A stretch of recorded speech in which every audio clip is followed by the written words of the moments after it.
ঠান্ডার দিনে কাজে আসতে আর ভালো লাগে না। সকাল সকাল আরে না তো বাজিয়ে গেল, মিস্ত্রি কিছু বলবেন তো? কি বিপুরুষ এখন আসা তোমার টাইম হলো? কেন বে, তোর কেন এত কুটকুটি উঠছে? কেন তুমি দেখতে পাও না ঘড়িতে 9:30 বাজছে?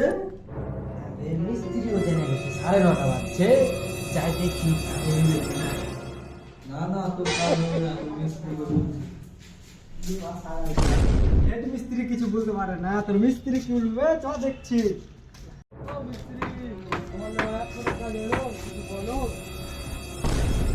কেন ওই মহাপুরুষের রাত করে আসার টাইম হলো, কই মহাপুরুষ বে? ওই দেখো দেখো। কি মিস্ত্রি কি হলো? কেন তুমি দেখতে পাও না ঘড়িটা কয়টা বাজছে? তোমার এত বেলায় কাজে আসা হলো? ঠান্ডার দিনে সকালবেলায় উঠা আছে নাকি? কেন ওই লেট করে কাজ আসছে তো ঠিক আছে, আমি যদি লেট করে আসি তা আমাকে ঘুরিয়ে পাঠাবা না? আমাকে ঘুরিয়ে পাঠাচ্ছ, ওকে ঘুরে পাঠাও। কেন আমার ওপর তোর কেন অত হিসাবে? তোর হেড মিস্ত্রি কিছু বলে না, তুই তো লেভার। আবে যা যা, তোরা কাজ করতে কাজ করতে হবে না, বাড়ি যা। এখন এত টাইম হয়ে গেল, কি করে কাজ করবো? হেড মিস্ত্রিকে যাওয়া করতে হবে না, তোরা দুজনের ঘর চলে যাই, যা যা। মিস্ত্রিকে বলাই ভুল হয়ে গেল, ওর লেগে আমার নিজের কাজটা আমার বন্ধ হয়ে গেল। দেখলি তো নিজের পায়ে নিজে কুড়াল মারলি।